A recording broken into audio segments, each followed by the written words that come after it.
win. Bama getting its first SEC road victory. Had to battle through some adversity against Arkansas to get it. For right now, hottest show on the streets, #1 form for your Bama football news. In my own words, yours truly, Stephen Smith, Touchdown Alabama Magazine. Proud to have all of you checking us out, tuning in to us on a Monday, getting that work week and that Texas A&m week started off for you correctly. We're bringing you the show from the magic city of Birmingham. We're streaming this to you on YouTube. You know what time it is.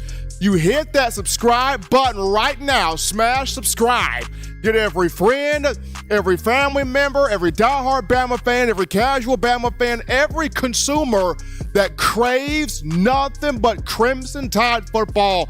Get them to subscribe right now, because if you love the content, they will also. Don't forget to like the show. Hit that thumbs up. Give us a like on the show. Let's get the show right up here to 50 likes right now. Let's get it right up to 50 likes right now here on the channel. Make this your show, your network platform channel and space to talk Bama. Turn all of those notifications on. Hit that little bell so you miss nothing on your favorite program. We got you covered here on Facebook and Twitter, also streaming to you the show. And Eli, we got a good one today. Got a good one, man. We're going to be recapping, the key takeaways here from Alabama's win over Arkansas. We'll look at, Bryce Young, Jalen Milroe, Jalen Milroe being able to step up there, in the absence of Bryce Young in the matchup against Arkansas. And, for Bryce, does he play? Hopefully he plays against Texas A&m. We'll get into a little bit of that. And then, last but not least, is this the week that we could see Tyler Harrell take the field? He's been warming up. He's been, going through pregame type things there. Of course, he did not make the trip for the Arkansas matchup, but is this the week where we can finally see him make his debut?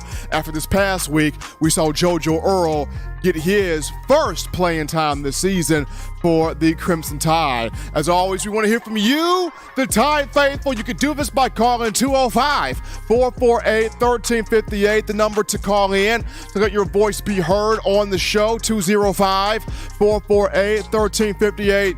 And one more time, 205-448-1358. We want to hear from you. Don't let the night go by without letting your opinion be made known right here on the show. The daily super chat goes $75. Daily super chat goes $75. Appreciate the support there from all of you, the outstanding fans of Tide football. But we get into our first topic of business here, and that being those takeaways from Alabama's 49-26 win over the Razorbacks just last weekend. It was a tough environment. It was a tough matchup. Like I mentioned, Eli, some adversity that Alabama had to go through, but got the win nonetheless, and setting up for this matchup against Texas A&m that everybody's been talking about since last year's game ended. So everyone's more focused on this matchup coming up. But last week's game, we saw some really big things, especially Alabama growing up before our eyes in certain areas. So let's get to these takeaways here. The first one right off the bat, Bryce Young's injury, not serious. He went down with the AC joint and the AC joint sprain in the shoulder. It looked pretty rough there, especially when he threw his helmet to the ground in frustration, but it's not serious, according to Coach Saban after the game and even today. But Jalen Milroe stepped all the way up, came through when you needed him to be in poise, in phase, and captain the team from a backup quarterback perspective. We'll get more of that in a minute. The second takeaway, Jahmyr Gibbs is a human cheat code. I mean, this dude is all-around athlete, all-around weapon, all-around dynamo. The dude is really beefing up that draft stock. Like, you don't want to mess with Jahmyr Gibbs. You just don't want to mess with this guy. And he doesn't need a big hole. You give him a small crease, he is lightning in a bottle. I remember Pete Carroll told a coach when they were working with Reggie Bush at USC, you don't tell a speeding bullet to slow down. It's the same thing with Jahmyr Gibbs. You just don't tell a speeding bullet to slow down. That guy's a human cheat code. Number three, takeaway, Alabama right now does not have that true number one option at wide receiver. that is a concern to me, that is a concern for a lot of U.S. fans, even though, defenses won't be able to really plan and scheme for which guy's going to break out. But, for Alabama, the program has become so used to having that number one guy that you can go to the well every single time when that guy shows up. Not having that guy, it's kind of a big concern there. The fourth takeaway, Bama's offensive line. Boy, did they grow up. What a game by the offensive line, taking on more of the mentality of position coach Eric Wolford.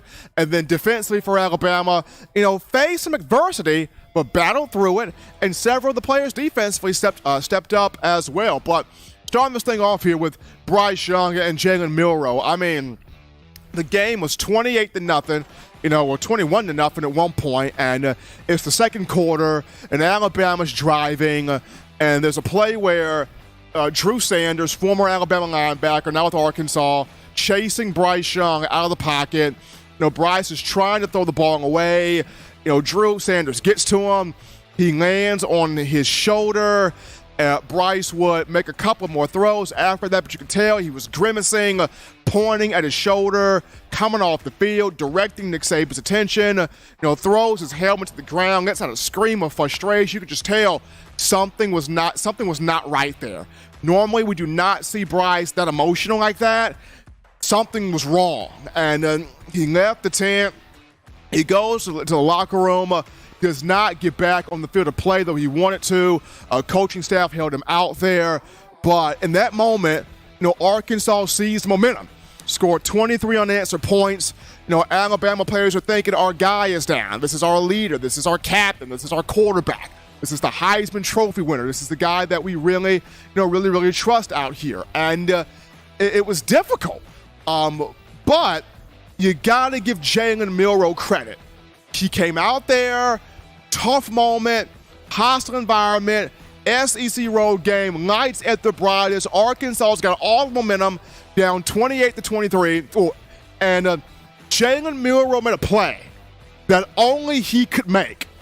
Eluded bumper pool, goes 77 yards down the field. I did not think Milroe had that type of speed. I knew he was fast. I knew he was strong. I know he could run like that. That dude can flat out go. He could fly. And that was the drive that was finished with a Jace McClellan touchdown run that stretched Alabama's lead back out to 35-23. Jalen Milroe, he quieted everything down. He settled the ship. He stabilized things. And while there are some areas in the passing game that still need to be fine-tuned and tweaked and cleaned up on his end, what a job he did. 65 passing yards, 91 rushing yards, 2 total scores. He kept the ship steady. And that's what you wanted from Milroe.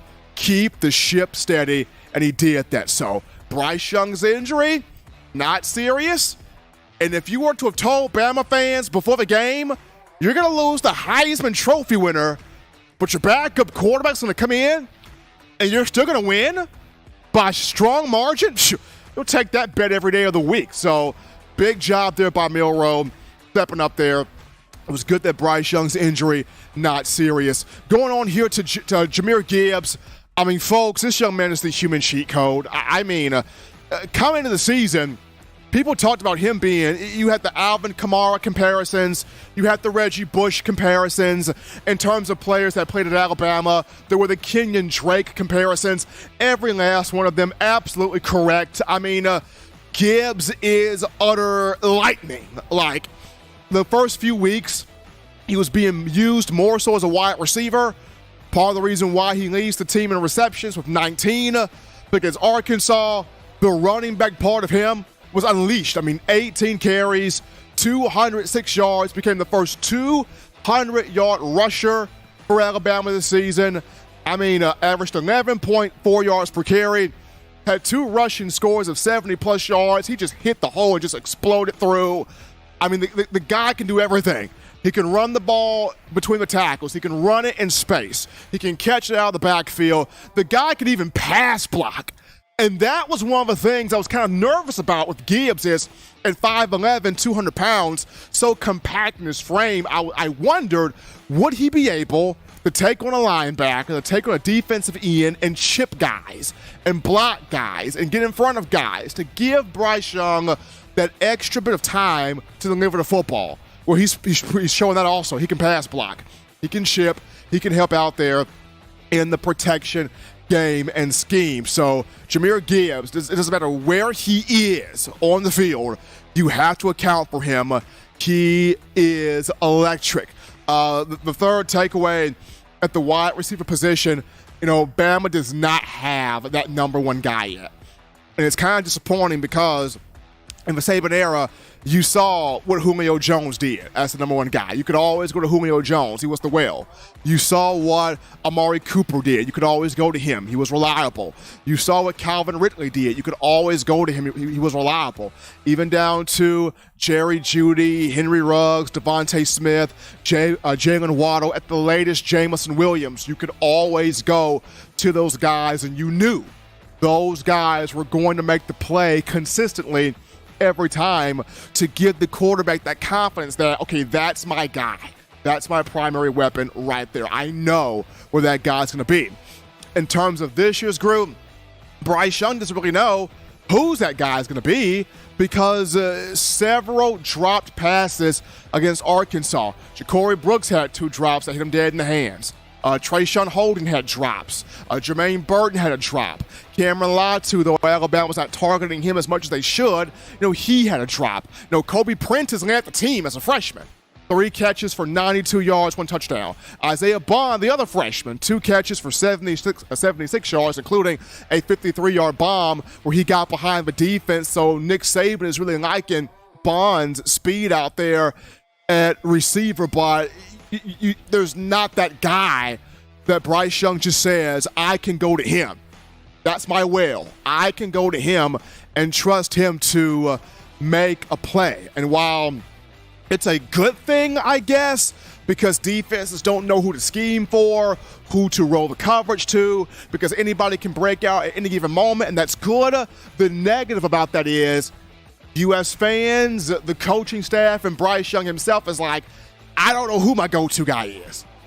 I don't know if I throw this guy the ball, is he going to make the catch or not? So that's where in SEC play, these guys have got to grow up quick, and they got to grow up fast. So Bama doesn't have the number one option at receiver just yet. However, the fourth takeaway, how about the offensive line? That group grew up. And U.S. fans and I myself, we've been waiting on when would the offensive line show signs of life, run blocking, putting a man on a man and driving guys off the football. We saw that against Arkansas. Darian Dalcourt didn't go. Seth McLaughlin got the start.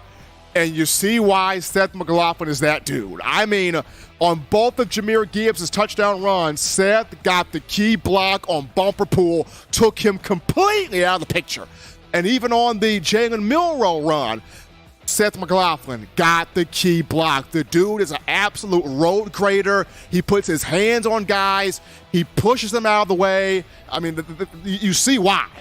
He's that dude there at the center position. So, the offensive line blocked for 317 rushing yards, 5 touchdowns. That was big. As far as pass protection goes, Jalen Milroe wasn't sacked. Bryce Young was only sacked once. And this is going up against the number one pass rush defense in the SEC. And I believe in the nation also. When you look at Drew Sanders had 5.5 sacks to lead Arkansas. That team had 20 sacks as a whole. So that group thrived on getting after the quarterback. Alabama's offensive line allowed 1 sack. Saban talked about it today. They've made improvement every single week, but against Arkansas, this was their best game to date. Can they take it now against Texas A&m this weekend is the story, but I was highly pleased with the offensive line. And then last but not least here, the Bama defense fought through adversity. Fought through it. Now, special teams spotted Arkansas 13 points. If not for some special teams mistakes there, issues there, the final score should actually be 49-13 if we're going to be honest. I mean, an onside kick, not prepared for that, and Arkansas recovered. And then, unfortunately, Neil Hibbett, long snapper, missed. James Burnip there on that, and Burnip, he had to fall on the ball. Those two miscues spotted Arkansas points there. And then there was a play on the drive where it's third down. I believe Chris Braswell was involved on a sack, and Henry To'o, bonehead play to push the guy in the back. You don't do that.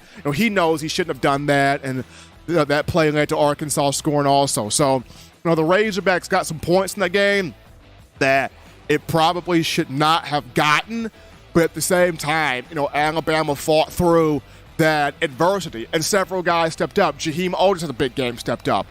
Kool-Aid McKinstry had his best game, stepped up. Terrion Arnold stepped up. Deontay Lawson played well, stepped up. So several guys stepped up there on the defensive side of the ball to make plays despite the adversity that was faced. I think the only thing that needs to be cleaned up moving forward is the run defense. Raheem Sanders still had over 100 yards rushing.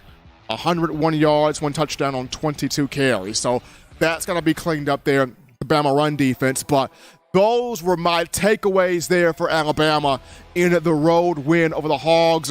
We're going to take our first break here on the show. Don't touch that dial. Just getting you lit up here on a Monday. When we return, we get to your phone calls, your thoughts, your chats, your donations. We get to you, the Bama fans, right after this. You're watching In My Own Words with Stephen M. Smith, brought to you by We Own the Fourth Quarter. Get your 4-finger bling necklace today by visiting weownthefourthquarter.com. Throw them foes up.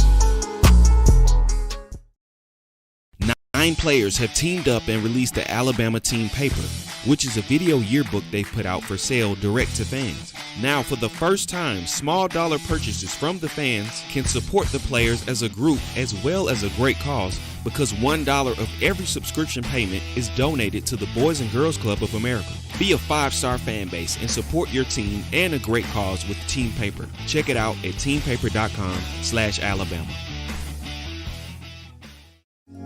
Remember the taste of Grandma's delicious sweets? Emily's Heirloom Pound Cakes brings back those precious memories with just one bite. Each cake made from scratch. They make the perfect dessert to share with family and friends for any occasion, and ordering is easy. Visit emily'sheirloompoundcakes.com. Click the online store and shop. Then pick up your fresh cake at the kitchen in downtown Homewood. Order yours online at emily'sheirloompoundcakes.com. Emily's Heirloom Pound Cakes, making memories from scratch.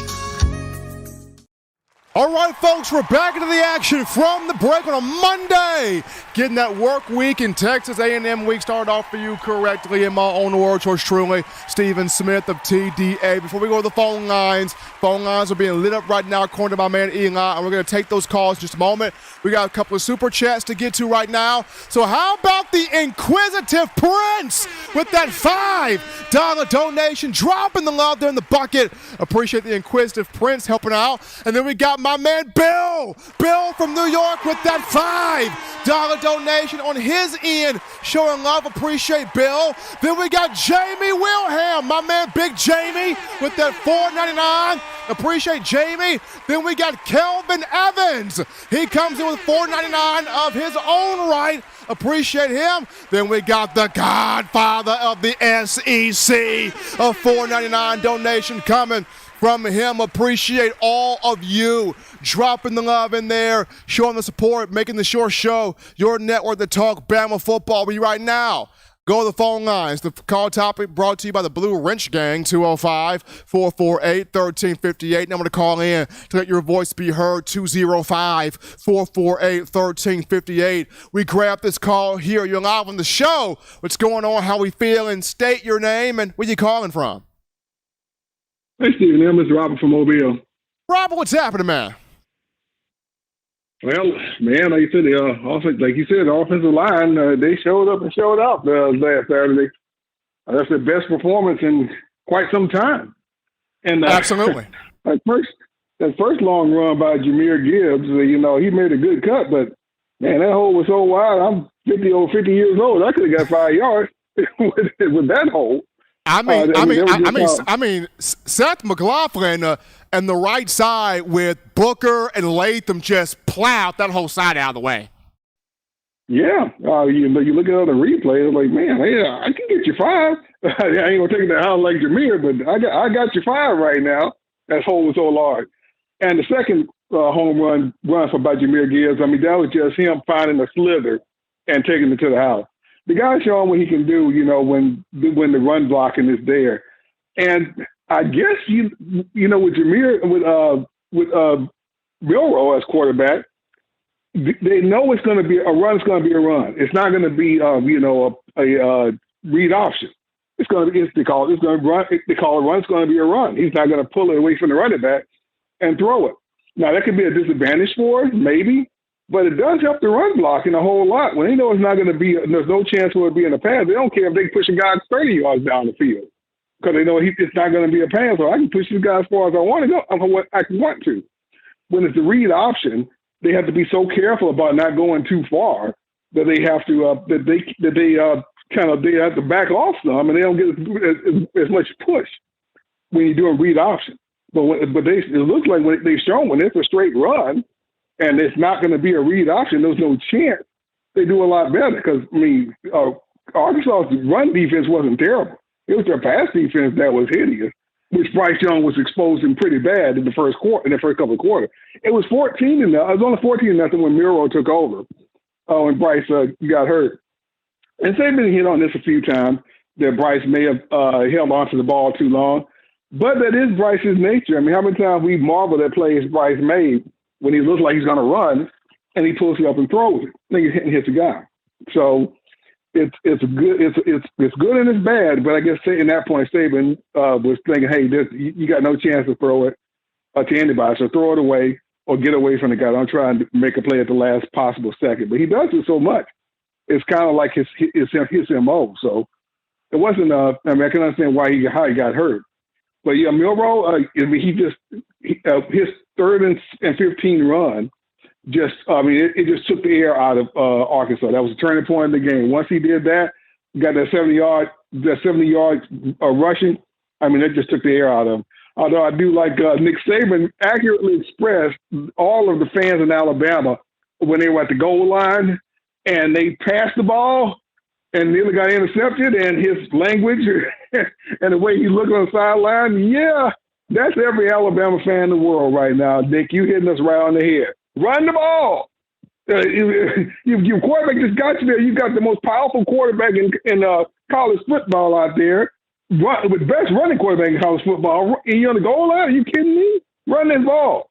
But Bill O'Brien finally woke up a little late, but at least he woke up and ran the ball for the rest of the afternoon. Played to Milroe's strength, and it just helped elevate the team. It took the team a while to adjust not having Bryce out there and the defense, but they eventually made the adjustments and they put Arkansas away like they were supposed to.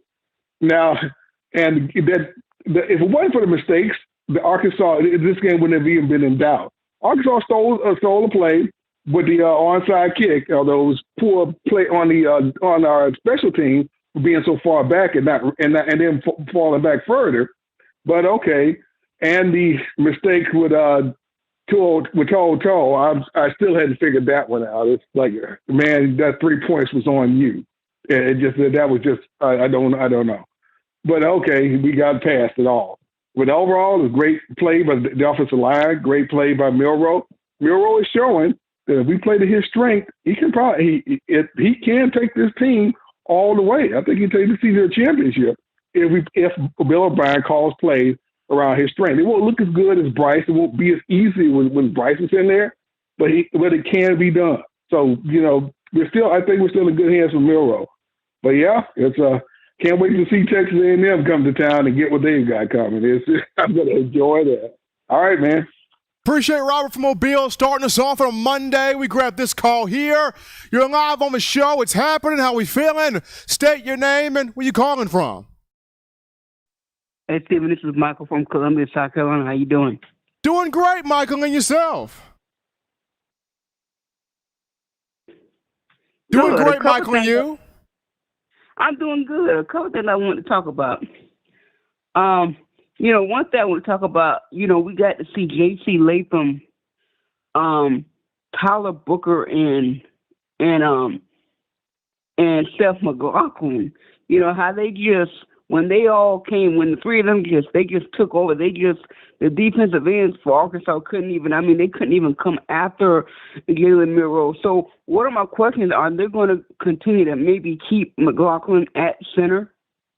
That would be my hope. That would be my hope there, Michael. That would be my hope, because we saw Seth late last year in the Iron Bowl when he came in the second half at center and stabilized that front and did an outstanding job. We saw him continue in the postseason, the SEC championship, and the college football playoff. Now, I understand Dalcourt brings more weight than McLaughlin. I get that. But when you watch Seth play, you cannot deny that it's a different offensive line when he's out there. It's meaner, it's aggressive, they mash, they mow guys down. It's a difference when McLaughlin is out there. He's not the biggest guy, but he's a scrapper, and you give me the scrapper. So it's my hope, Michael, that they remain with Seth McLaughlin at center. And then, you know, talking about the Alabama defense, I really felt like in this against the Arkansas, they really couldn't. I mean, they did a lot to get the KJ Jefferson, but when Bryce went out, you know, Raheem Sanders, you know, he went over 100 yards. You know, they couldn't find a way to slow him down.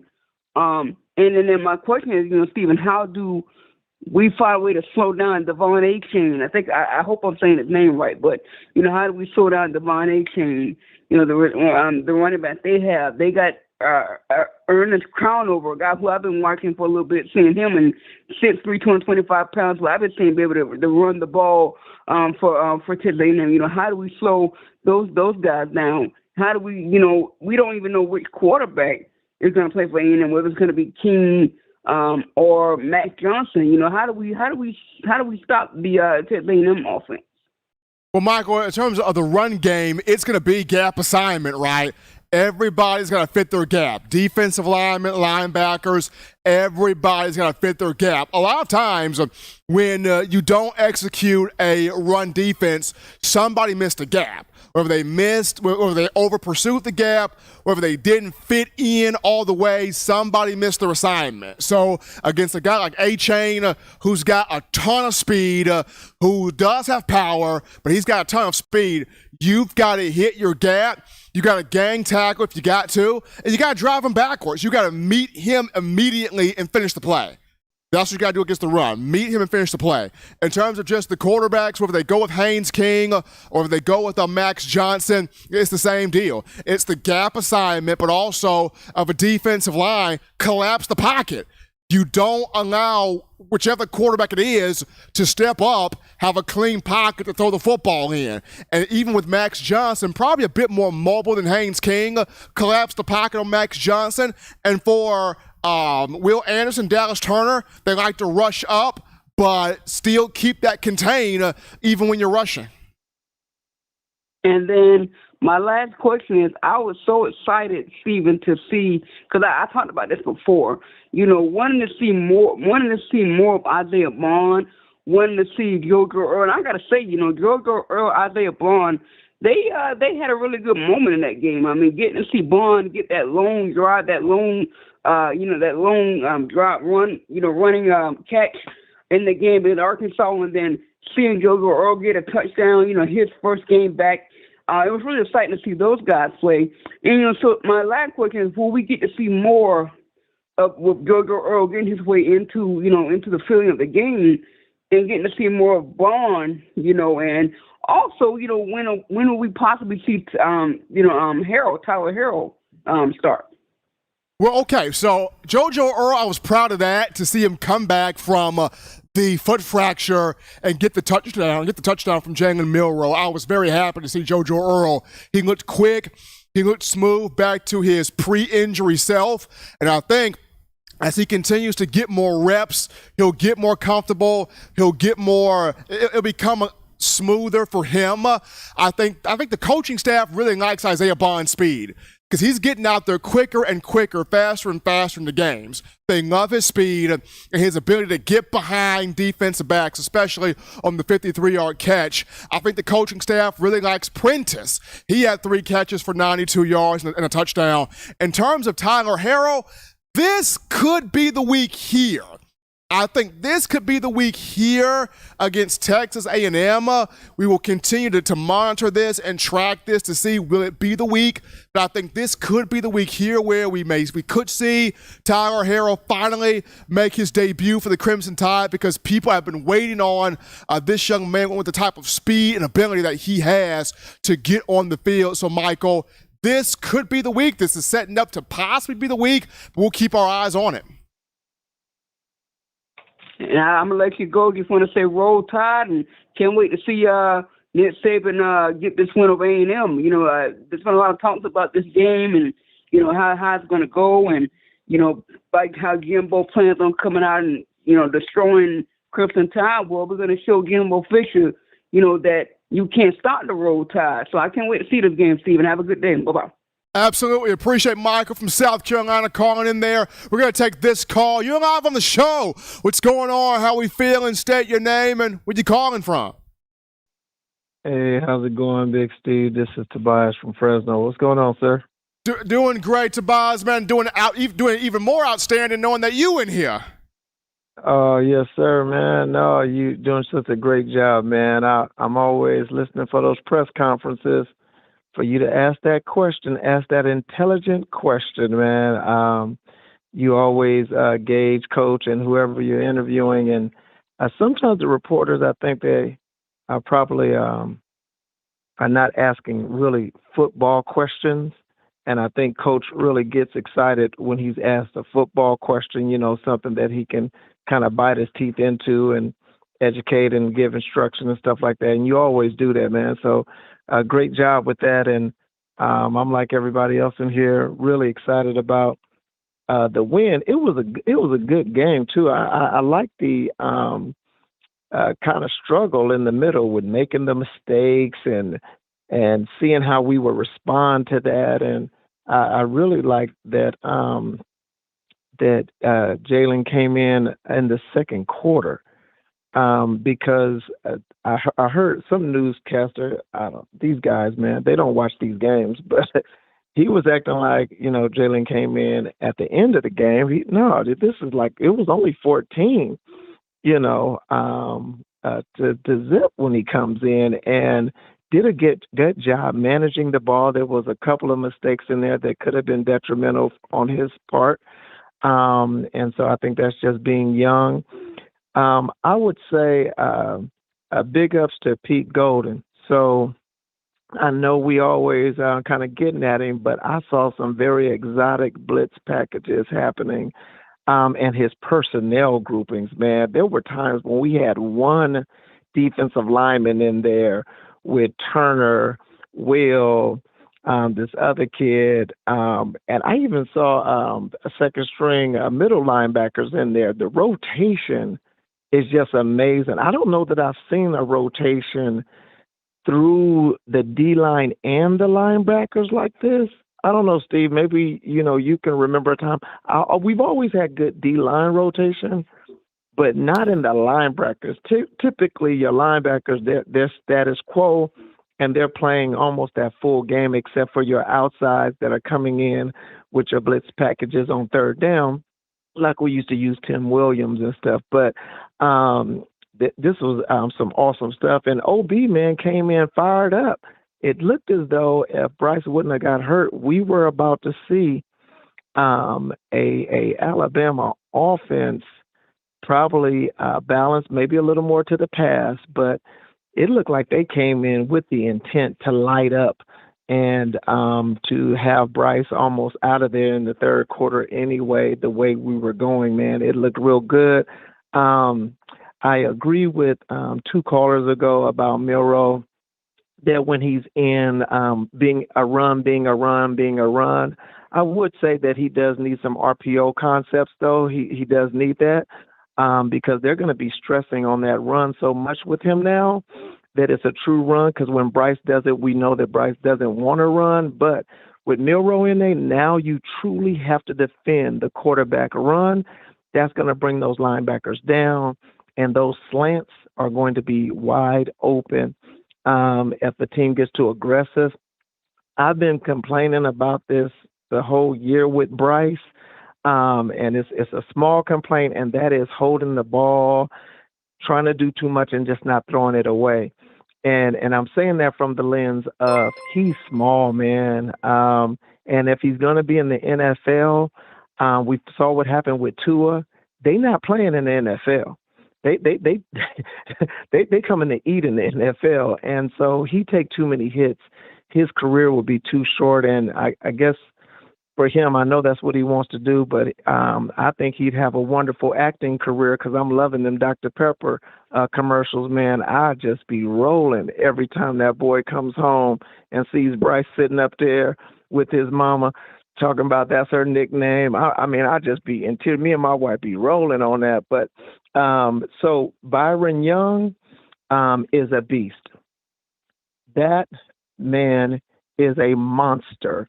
I watched him on no less than 5 plays just destroy a whole side of the line with those concepts that they're implementing in the D-line. And then that goal line pass, I agree with the previous caller.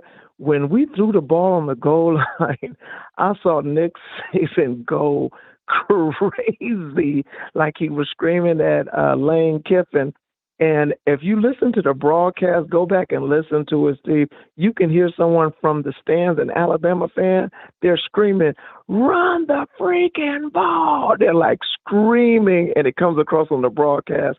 It's hilarious, man. But I wanted to give a shout out to Kool-Aid. Kool-Aid balled out. Yes, he wasn't ready for that one play. But Kool-Aid, as far as I'm concerned, y'all, balled out. Terrion Arnold, balled out. And then 2 more things, and I get off. I have to apologize. You know, the other week I came on here and apologized, and when I'm wrong, I got to admit when I'm wrong. I said before the year that Texas A&m was going to lose 4 games before they played Alabama, and I was wrong. They've lost 2. I had them losing at App State, and I had them losing at Miami. It's 2 Miami, 2 Arkansas, and 2 Mississippi State. So I was wrong. I apologize. They only lost 2 of those games. I told y'all he was yelling all that yickety yak before the season, and now he's going to get his chance to come into Tuscaloosa and find out if he want to do what he want to do. I think the boys are going to be ready. I think it's going to be an ugly game for Texas A&m. I think we're going to cut down on the mistakes. And I think ultimately we're getting ready for Tennessee. I will caution everyone who's saying, run the ball. We need Milroe to learn how to pass so he can be a great backup, not just a good one. Because when we play against Tennessee, we're going to need to score some points potentially. But the way this defense is playing, man, it's all gravy until the SEC championship. Anyway, I'll drop some money in the chat. Roll Tide.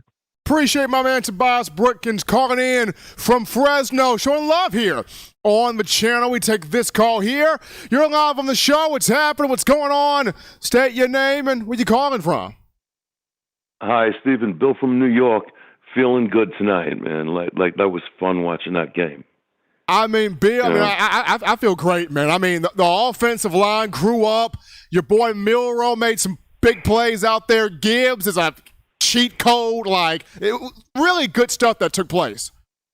It was. Now, I watched the game again. I taped it, and we covered McLaughlin, Seth enough. That guy, he played like an All-American. He was moving guys around on like numerous plays that I gave him credit for a lot of those runs. But I got to come back to my man Otis. Let me tell you something. That guy, if you think about like our great guys in the middle that we've had, the one thing they could really do is if there was a weak spot on the other team's line, they could find it. They could find it, and they would just like obliterate guys because a man like him, he's just too big and strong. And if there's like an injury or somebody who's not feeling that well, you know what I mean? They could take advantage. And that's what this guy can do. If he keeps going, he's going to be like a first-round pick in the NFL. Love the guy. But the main guy I want to talk about is Milroe. I got to tell you, as a player, I was already a fan of his, because of all his physical attributes. But I got to tell you, man, after those comments he made about like the religious comments when Bryce got hurt, talking about God, praying for him, now I'm like his biggest fan as a person. That he sets an example not just for kids, but for people like me and you, people of all ages. And that's just beautiful, Now, as far as him as a player, obviously I liken him to Lamar Jackson, maybe a half step, I don't know, full step, half step slower, but he's stronger than Lamar Jackson, or at least he's gonna be. That guy is fantastic, Stephen. But he's got stuff to prove as a passer, And I watched the game again. I looked at the numbers. I want to see more from him as a passer.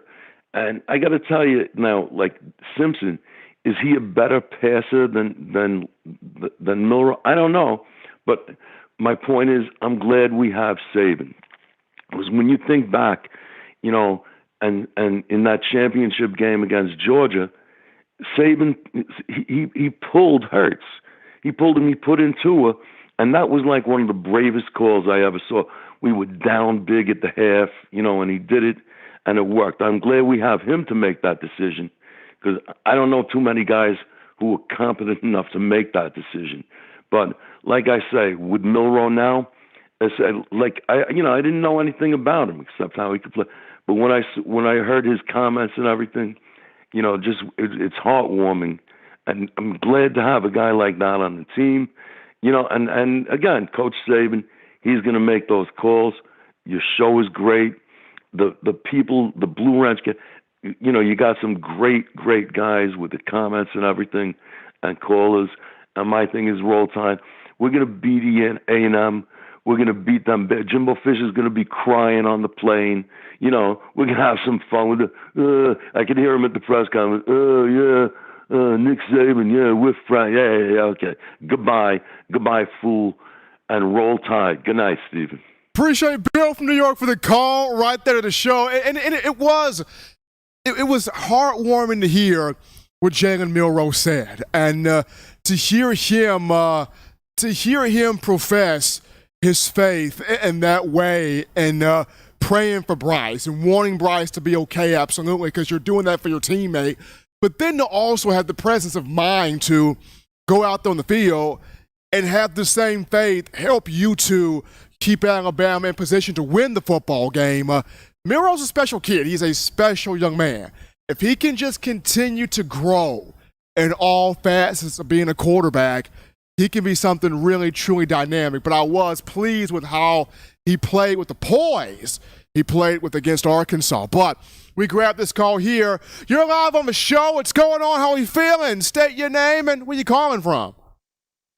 Hey, Steve. What's going on? Elijah from Jersey. How you feeling tonight? Doing great, Elijah, and yourself? I'm hanging in there, man. I caught this game since I missed the Vanderbilt game last week because I was on vacation. And, after not seeing football for a little minute, I got some things that, I was really shocked on. The first thing, Seth McLaughlin, I think he locked in the starting job. He balled out. Like some of your previous callers said, the guy paved the way on some of those big runs. He's just a force in the middle. He might not have the size, but he definitely has the grit. I think we should see more of Isaiah Bond. With that type of speed, I hear a lot of people talking about Leary and his speed. Well, with that type of speed to stretch the field, sometimes that's what you need out there. Somebody that's a threat deep. And the way he took off past that Arkansas defender, that boy got some wheels on him. I just think it's time, Steve. We got to see more Lawson. Less Henry Toa, more Lawson in there. That kid looked like he can play. I wasn't sold on him because I haven't seen him in a lot of game experience, but the more and more that I have seen this young man Lawson, he just looked like he got that it factor. Him and Moody, I think they can be a dynamic duo in the middle. They can both run, they can both move, and they both look like they love to hit. I gotta say, you took the words out of my mouth, Steve. If you notice, Bryce and Tua, they both have similarities with holding on to this ball too long. And I don't think it's a problem. I think it's just their competitive nature. They always trying to make a play. But at the end of the day, I think this is how these guys are getting hurt. You know, instead of throwing this ball away, living for another play, just go to third down, punt the ball. The game ain't over. They tried to make a play, and we seen Tua get hurt. That's how I got his hip messed up his last year. I just think it's something that these guys, it has to be pounding in their head. Just get rid of the ball and live for another day. I'm never happy to see any player go down, though, Steven, but, you know, when Bryce did leave the game, I felt that was a time that now Bill can work on this running game, you know, because now the offense is going to be geared towards the running game. And like one of your previous callers has said, hey, it gives the offensive line a chance now to just eat. You know, we're not worried. We don't have to think about, you know, Bryce back there pulling the ball and being caught over 5 yards downfield. We can just eat. We could just become the maulers we're here to be. And, you know, I think that's what Alabama's going to need. They need that identity again on becoming maulers. But when you have Bryce in the game, Bill wants to all the time, like, expose his arm, show his true arm. And I think with Bryce out the game, we got back to more Alabama football. Like your caller said before, man, when Bill threw that pass on the 2-yard line down there, Saban should have just walked up there and politely fired him, man. You know, just polite. Listen, you got to get out of here, because that was the biggest boneheaded play that I could even thought. I knew that ball was getting handed off. I would have lost all my money if I would have bet on Bill passing that ball. Running that ball. Like, I don't understand what would make you throw the ball in that situation right there. The only things that do concern me, Steve, to be honest, is you can still run on our defense. And I'm not talking about 1-2 yards. That's nothing. That's what Bama back in the day used to give up. 1-2 yards, you done. But these guys are running in chunks, 10 yards, things like that. It's big gaps in the middle of our defense still. That run defense definitely has to shore itself up. It's not where we need it to be. It's not causing us to lose games, but it's causing drives to continue. Teams to move the chains against us. We're not getting off the field like we should, And I was shocked to see, like, this pass rush. It picked up in the fourth quarter, but I just think that needs to be more consistent with this interior defensive line, the pass rush. Fourth quarter, they got after it. I don't know if it's because I saw Burrows in there. I saw Otis, he's been in there the whole game. But like the fourth quarter, that pass rush picked up. But during the game, it wasn't really consistent. It looked like we had to bring more of the heat. You know what I mean? We had to blitz some linebackers and things like that. But in the fourth quarter, it really picked up, it seemed like. And I just got a question for you, Steve, about Latu. Does it look like he is a step slower? Like, it don't look like he's healed all the way. Like, he's not 100% healthy, Latu. And I'm not talking about the drop passes. I'm just talking about him getting down the field. It looks like more he's jogging, and he don't look like he cutting as Chris. Like last year, he was a real threat on offense. This year, he doesn't look the same. Do you know if he's 100% healed, or if the injuries are still nagging him? I don't think the injury is still nagging him, Elijah. I mean, I see what you see. I mean, absolutely. There are moments where you look at Ngatu and you wonder, is he really full go? because I remember he had sustained the injury in fall camp. He didn't do much of fall camp, and then he came back at the tail end. So he missed quite a few reps of time there in practice. He didn't go against Utah State. He's played the rest of the way. A lot of this is also, Alabama's not necessarily targeting him. He only had one target against Arkansas. So it's a little bit of, the Bama offense is not going to him. But then at the same time, like you mentioned, is he still favoring that foot? I don't think he's favoring the foot. I just think it's more so of the Alabama offense is just not going to him for some reason.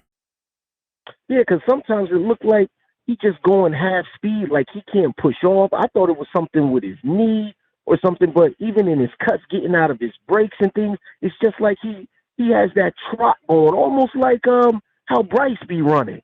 Bryce got that smooth trot looking like he ain't in a hurry to go nowhere. He just jogging. And that's what I seen from Latu. And I'm like, I wonder if the injury is still nagging this dude.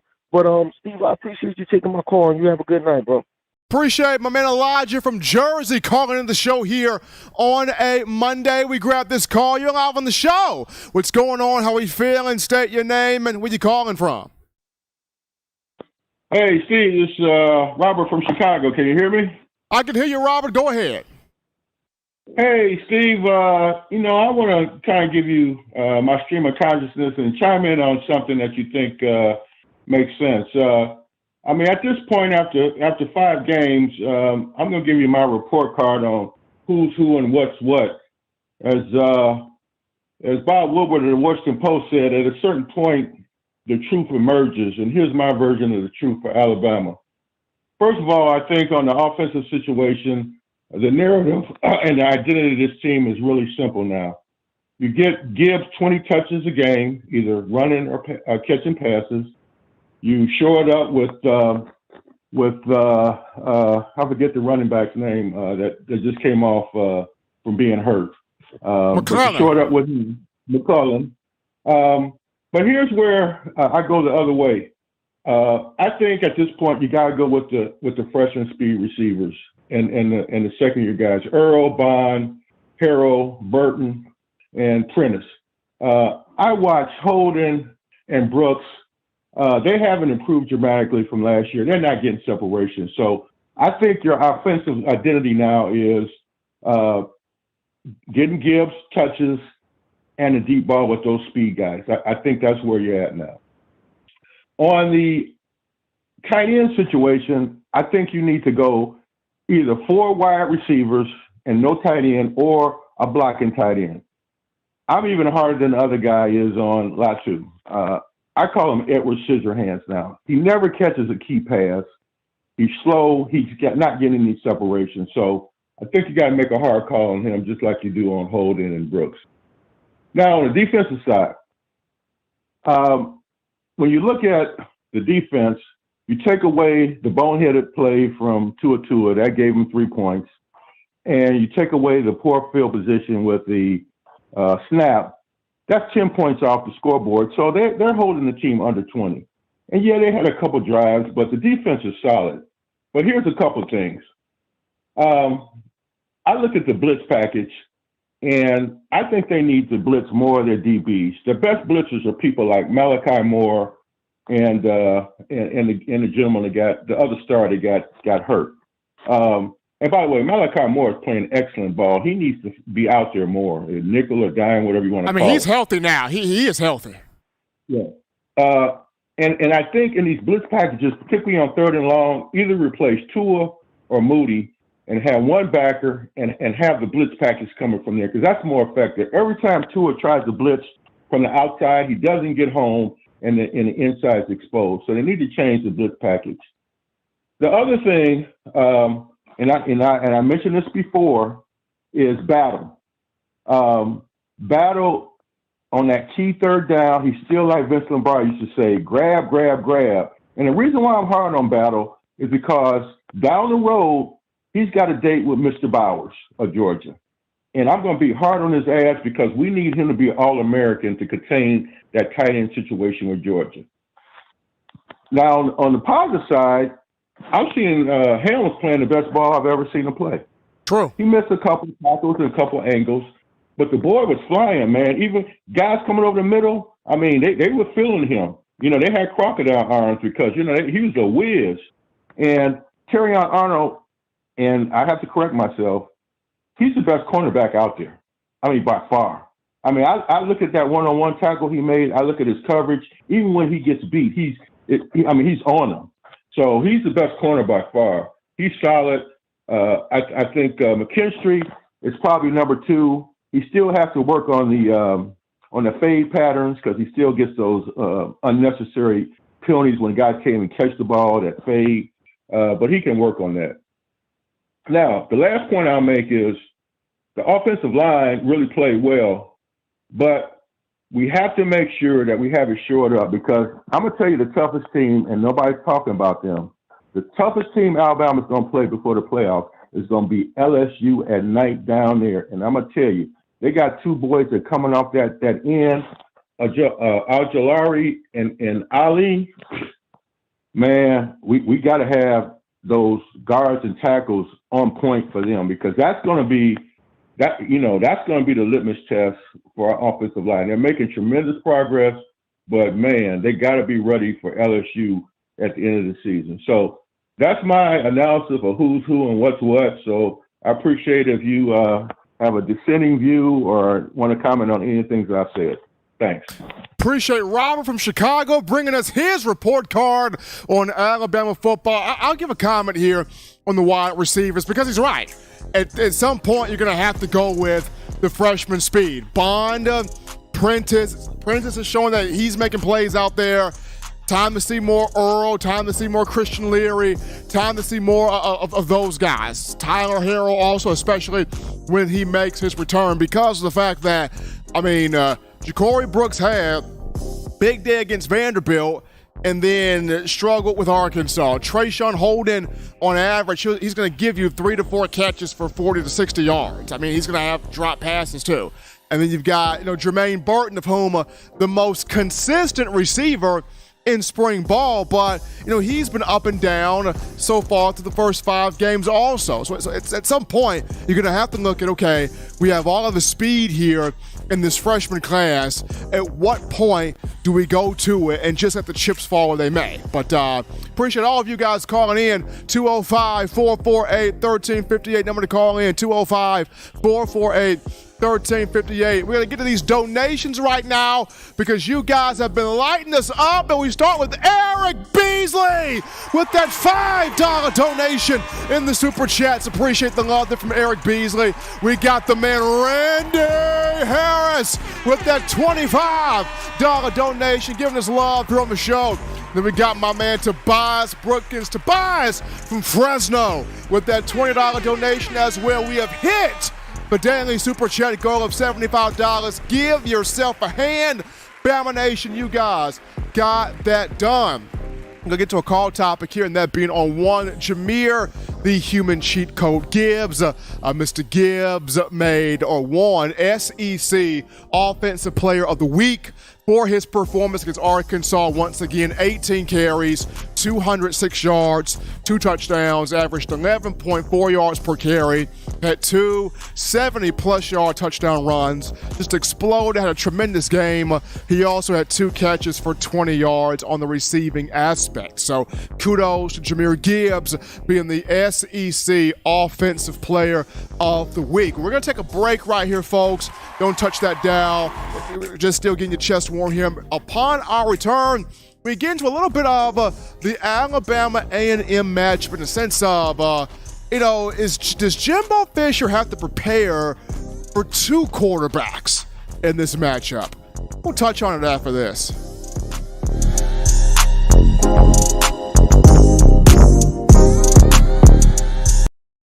You know what we do at the start of the 4th quarter. We throw them foes up. But now you don't have to wait until the 4th quarter. Get your 4-finger bling necklace at weownthefourthquarter.com. It's the first and only logo that captures the essence of all Crimson Tide players and fans as we represent the legendary Alabama football 4th quarter dominance. Get your 4-finger bling necklace right now at weownthefourthquarter.com. Get yours today and stun on them haters.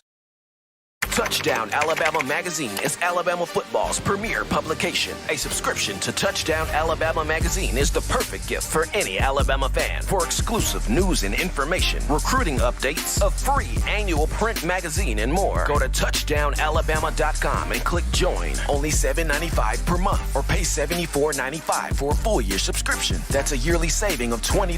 Go to touchdownalabama.com today and roll Tide. All right, Bama Nation, we're rocking and rolling in here from the break to the action. Hottest show on the streets on Monday, giving you your Bama football news. In my own words, yours truly, Stephen Smith of Touchdown Alabama Magazine. Now, for all the callers still in the calling queue, hold through the next 10 minutes or call back within the next 10 minutes. Definitely want to get your calls here on the show. But again, the topic number 2 here, the conversation, that is, Jimbo Fisher. I mean, this is Alabama A&m week. Everybody's prepared for this game. This was the game back in the summer everybody had circled on the calendar, right? Especially after A&M got the 41-38 win over Alabama at Kyle Field this past year. And then during the spring, Nick Saban said what was right. Jimbo Fisher, not Jimbo Fisher, he said Texas A&m bought their recruiting class.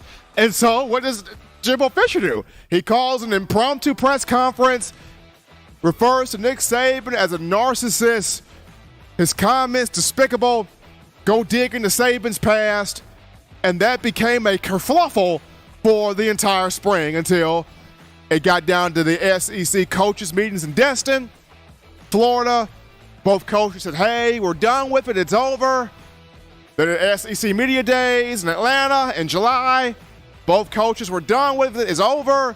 But the Alabama players say, hey, we will deal with Texas A&M when October 8th gets here. October 8th is this Saturday. So now, here we go. Bama and A&M. And the big thing for Coach Saban is, how will he play this in terms of his quarterbacks? Like we mentioned to start the show, Bryce Young sprained AC joint in his shoulder. Nothing serious, as Coach Saban mentioned, nothing serious at all. So nothing long-term. Bryce Young has dealt with this before.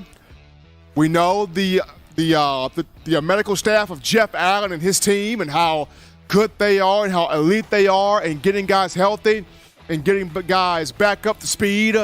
We know the competitor that Bryce Young is. He wants to be out there with his teammates. He wants to be out there with his guys, making plays out there in this matchup. So Bryce Young's going to do everything he can to get back out there. He's now listed as day-to-day.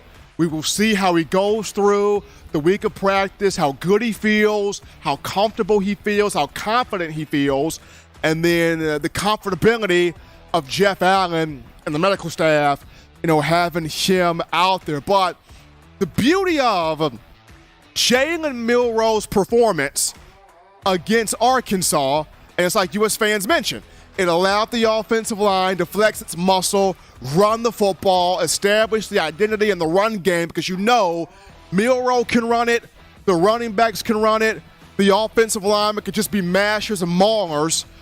Yes, RPO concepts where Milroe can throw the ball, distribute the ball, and show off the arm is good, and you need that because there are some things in his game that he can tweak a little bit, can fine-tune a little bit, and get better in that area. You're not asking Jalen Milroe to be Dan Marino here, but what you want him to do is to be good enough, adequate enough in the passing game where, okay, you got to account for that, right? Because you're already accounting for his speed, his strength, his athleticism as a runner. But if he can be adequately enough as a passer to where defensive coordinators will go, oh, smoke, he can distribute the ball too, or he can pass too, we got to account for this too, now he's all the more dynamic. So to me, Coach Saban has a huge card there in the back pocket. And do you go Bryce Young or do you go with Jalen Milroe. I mean, we'll see what Coach Saban does. We'll see that. And with that same token, Jimbo Fisher has to prepare for two quarterbacks, right? I mean, the last time a team had to prepare for two Bama quarterbacks, you got to go back to the 2018 SEC championship game where it was Bama, Georgia, and a bunch of Georgia players were like, yo, we were not prepared for Jalen Hurts. I mean, we were prepared for Tua. Tua got hurt. Here comes Jalen with the running ability. And at that time, under quarterback coach Dan Enos, Jalen had improved enough as a passer to where, okay, now I got to account for that too. I mean, you even go back to the 2018 national championship game off the 17 season. Georgia was prepared for Jalen Hurts, but then here comes Tua in the game as a freshman, and they're like, oh, man, was not prepared for that. And Tua lit him up in the second half en route to a national championship. So just like Coach Saban is keeping everything close to the vest, not giving anything away here, Jimbo Fisher, you got to think it's on his mind. I got to prepare for two guys. Whether Bryce is out there, whether Milroe is out there, I got to prepare for two guys. And this is where recruiting has become so great here for the Crimson Tide. You know, this is where recruiting and development have become great. You know what you got in Bryce Young. He's the Heisman Trophy winner.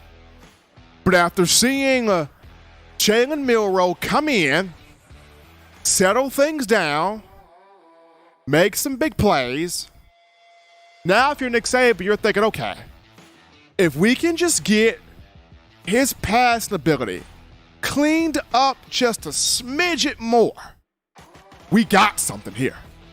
We got something here that we can really, truly thrive with. But we will see how Bryce progresses in practice this week. It's going to be a big one. Bama and A&m on Saturday. We're going to take another break right here, folks, from the show. Don't touch that dial, baby. When we get back to the phone lines. We're grabbing your calls, your thoughts, your conversations. They're coming after this. Don't touch that dial. Call in right now as we're taking your calls up next on In My Own Words with Stephen M. Smith. Brought to you by We Own the Fourth Quarter. Visit weownthefourthquarter.com now to get your four-finger bling necklace.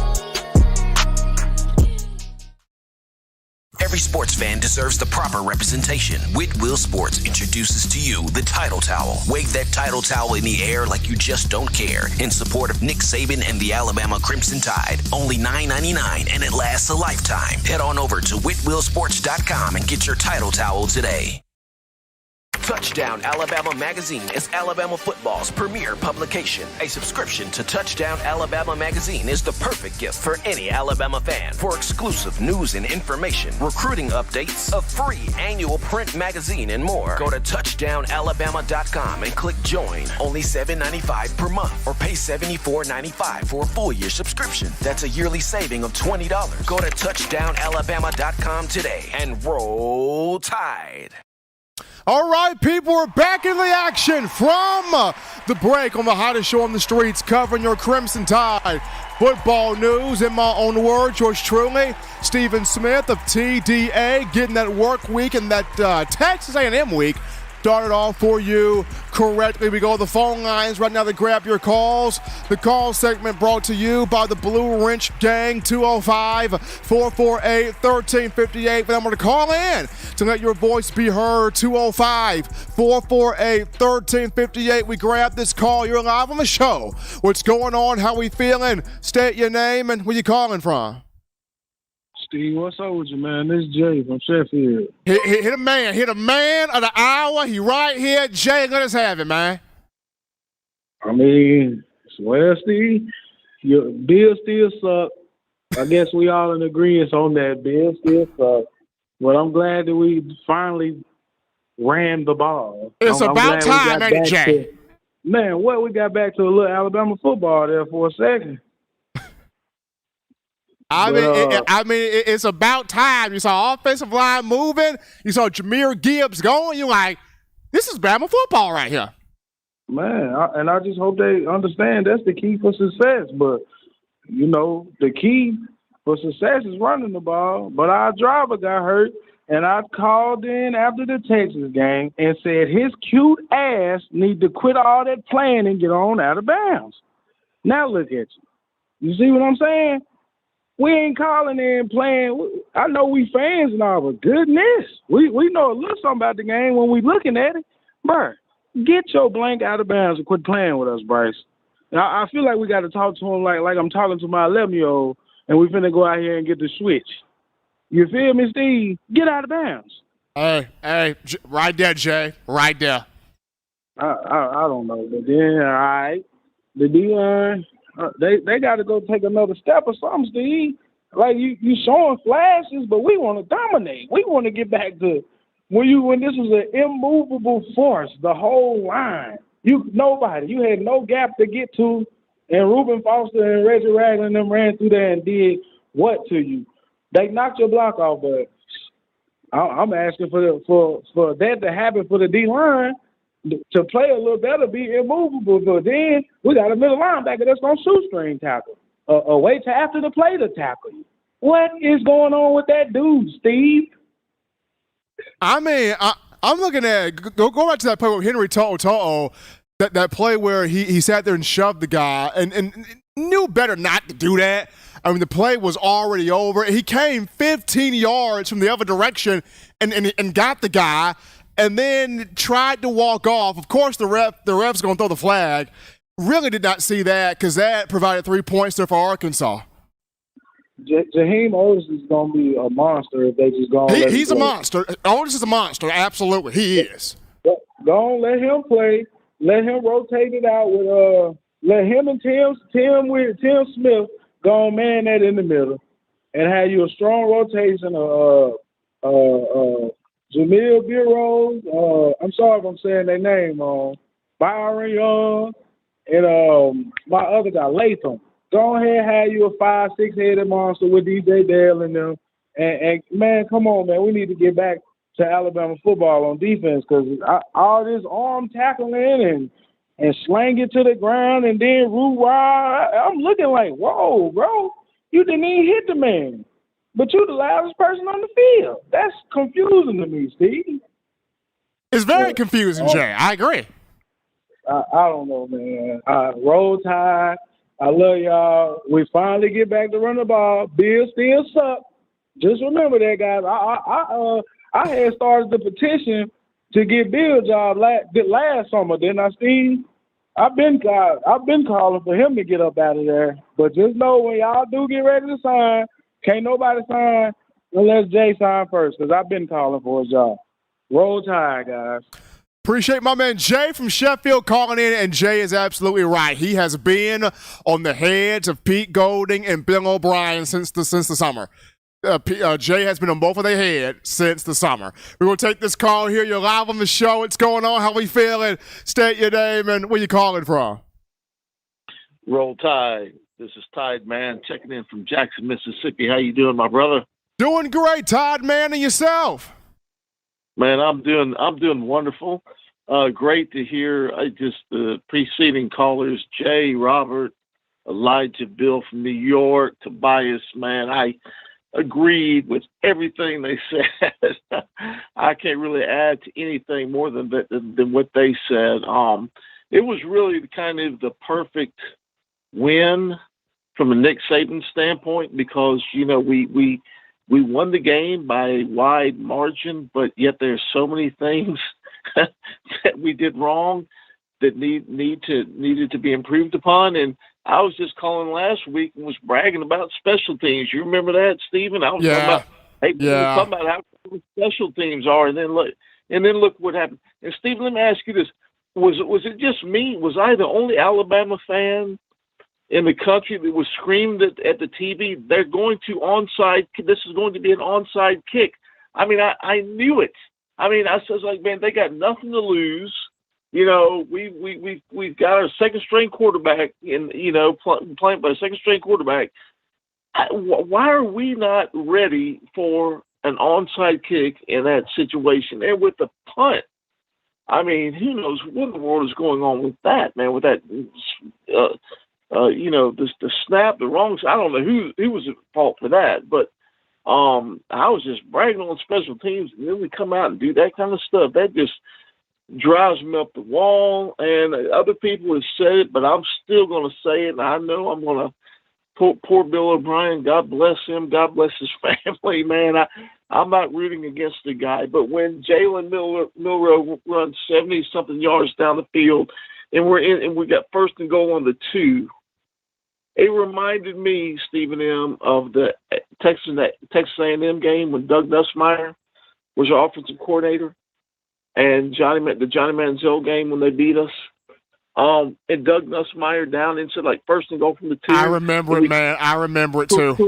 Pull the screen pass and it gets picked off. I mean, like, it should just be an Alabama law. It should be an Alabama football law. We just give the playbook out to the opposing coaches. If we're inside the 5-yard line and it's first and goal, here's our playbook. We're gonna run the ball down throats. And it should just be a law, a rule, a standard, no question about it. And that was almost an interception. And had they intercepted that football in that situation, I mean, that could have actually turned the game. I mean, Arkansas might have gone on to win that football game if they'd come up with that kind of play in that situation. It's just inexplicable. And Bill O'Brien deserves every bit of heat, all the heat and criticism thrown his way for that. It's just, this doesn't make any sense. But anyway, let me move on from the negative and ask you about this. 2 questions I got for you. Do you think that Nick Saban, and I agree with some great points made about Bryce. We all love Bryce, man. Heisman Trophy winner. I mean, cool as a cucumber. Sometimes I think what other people have said and previous callers have said, maybe a little bit too cool sometimes under pressure, if that makes sense. Sometimes you got to have a little bit of some fire, in your shoes, man. Get out of that situation more quickly. I don't know. I'd rather see him drop back, go through 1 or 2 reads, and then take up upfield. Because if he's running upfield, if he's going north and south, he's going to know how to get down and slide. He's going to get 10, 15, 20 yards, and he's going to slide or get out of bounds.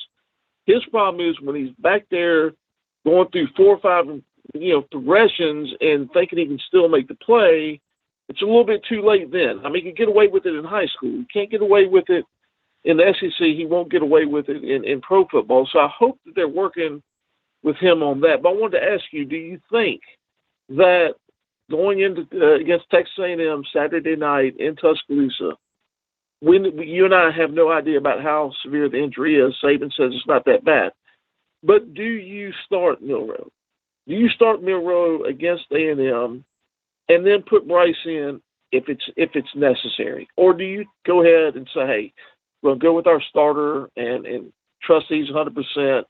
And that's my first question. My second question before I hang up, how can I get an autographed photo of you?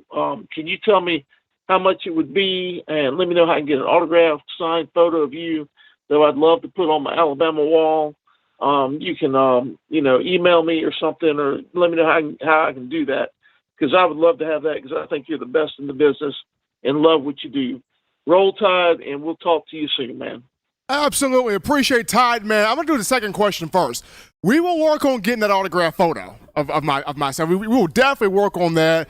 We will try to have that in the works as quickly as we possibly can.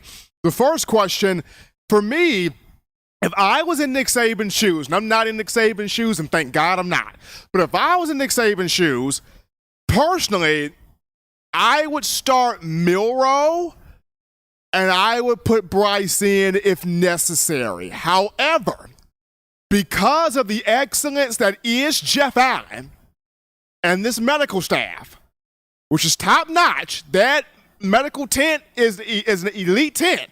I can't stand that tent half the time because players are going in that tent, but it's an elite tent nonetheless. So Jeff Allen and his staff, with that, I could also see Saban saying, let's look at how Bryce is doing, because Saban did say Bryce has had these issues with his shoulder before, and it takes a couple of days, and he's back fine again. And that was the most encouraging part when he said, this has happened to Bryce before. He's been through this, so it's nothing new, and he feels better within a couple of days. Now, me, I would go Milroe and put in Bryce if necessary. But we will see how he goes about practice this week. If he goes about practice this week and he's feeling really good through practice this week, then we will have our answer there. We're going to take this call here. You're live on the show. What's happening? How we feeling? State your name and where you calling from.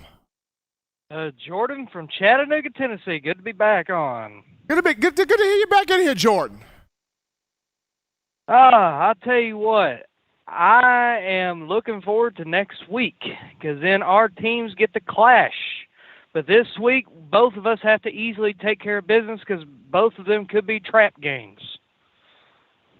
I agree. I agree with that.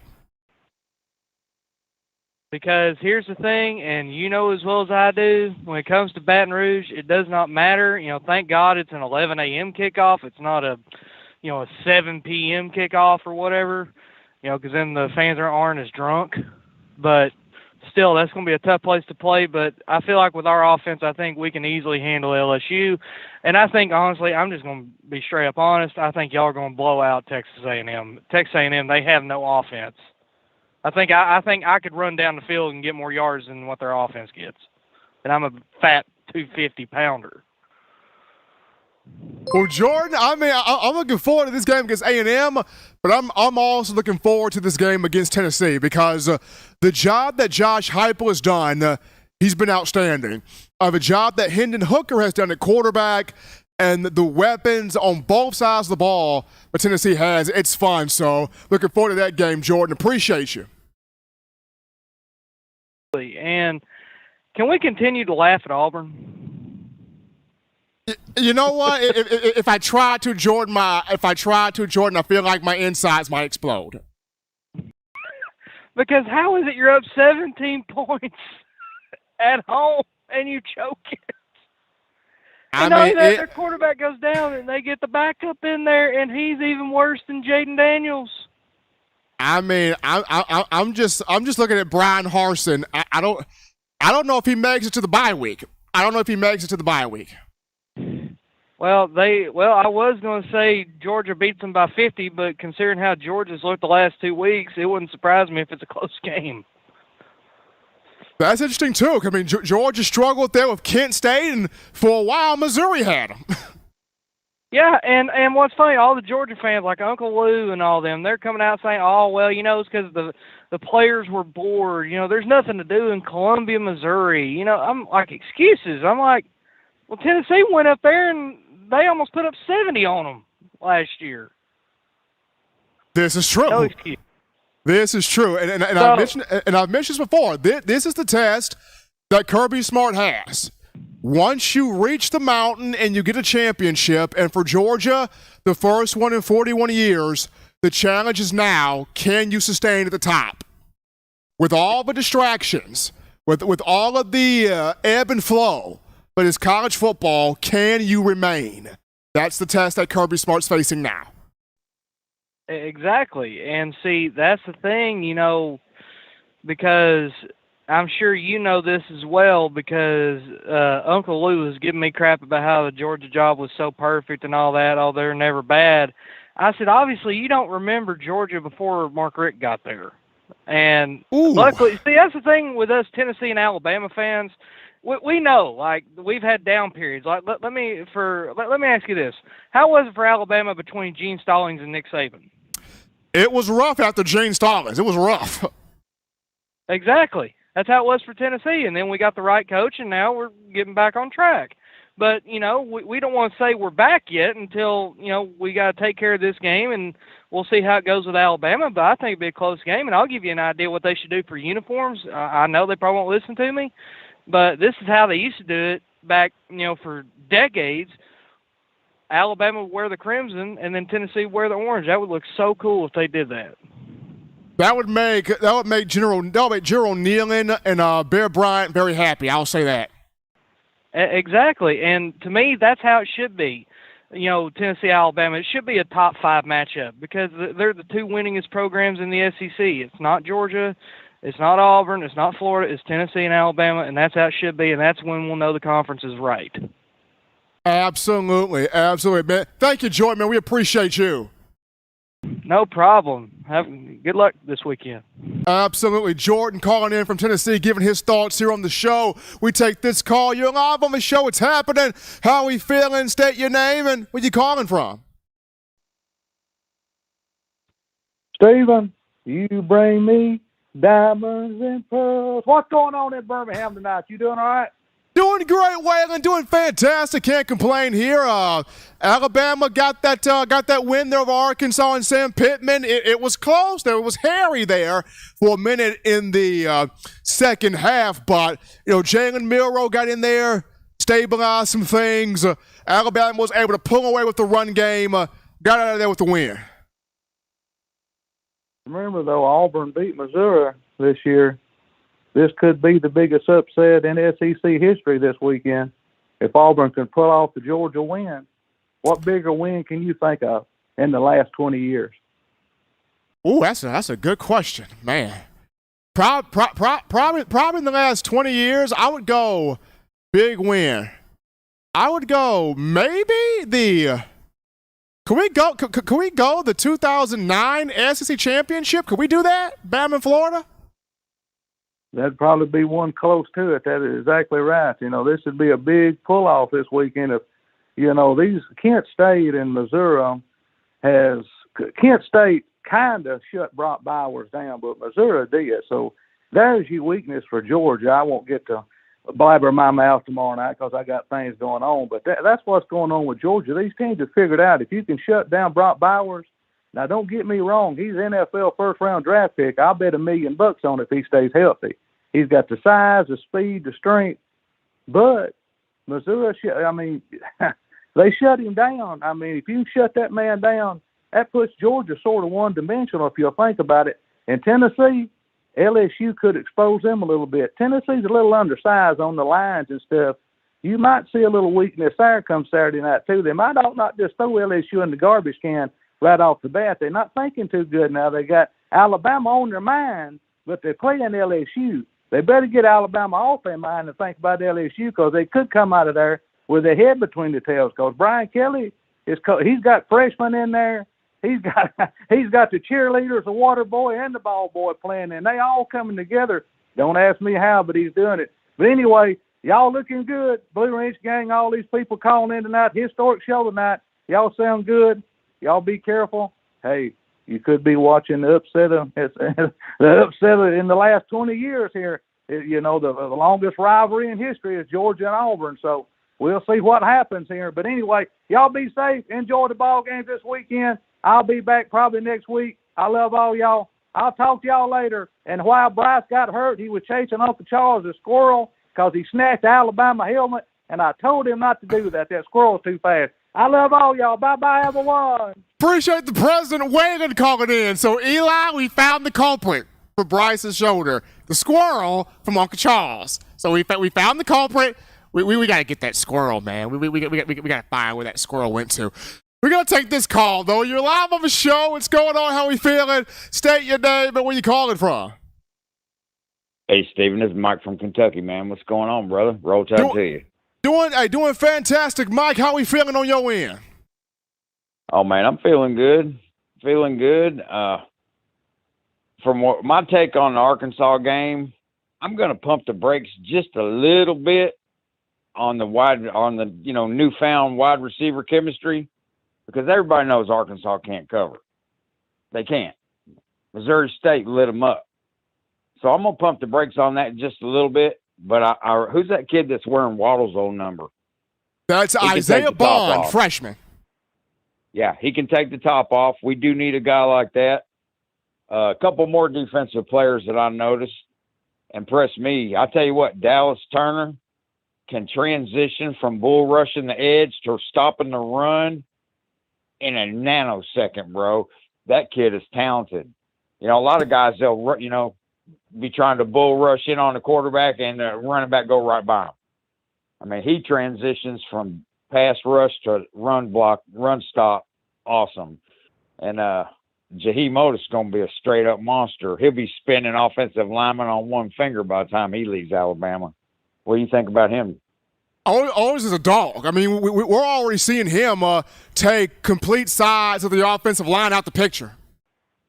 Yeah, he's a baby, and babies don't push nobody around in the SEC, but he's on his way to being a Deron Payne, maybe even better by the time he's a junior.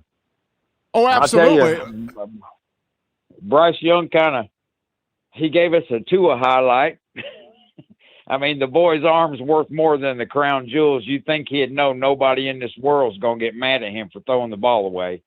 You know, that aggravated everybody. You know, I feel what Jay was saying for sure on that subject.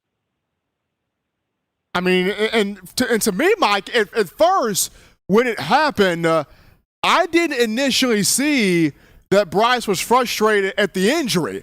At first, I thought Bryce was frustrated because the receivers were dropping passes. There were several drops in the game, and he was looking visibly frustrated at whether it was Ja'Cory Brooks that dropped the ball, or whether it was Trayshawn Holden that dropped the ball. I think Jermaine Burton had a drop or two. So I'm thinking, he's like, guys, what are you doing? Help me out here. It wasn't until he goes to the sideline and he locks eyes with Coach Saban and he points directly to his shoulder that I'm like, okay, it's deeper than him being frustrated because of the drops. Yeah. Hey, Steven, you remember the first time I called in this season, you asked me what I felt good about the team? You remember what I answered you? I remember, but say it for me one more time. I told you I thought we had two quarterbacks this year we could win with. You did. I did. I know I did. I'll tell you, they can't just throw Jalen in there and just open up the playbook, Seattle trips right, look the safety off, and sling it. You can't, it's baby steps in D1 football. But if anybody out there thinks that boy can't sling the rock, pull up some of his high school tape on YouTube.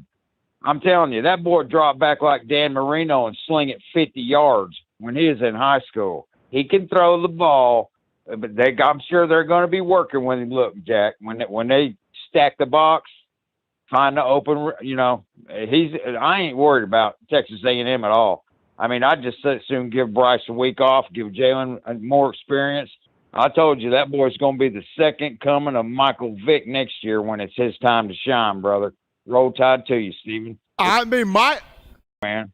Absolutely. Mike from Kentucky dropping the mic. I mean, Jalen Milroe, the next Michael Vick. Can we put that on the boarding line? Write that directly on the board so we can revisit that conversation. Love Mike from Kentucky right there. We'll take this call here. You're live on the show. What's going on? How we feeling? State your name and where you calling from.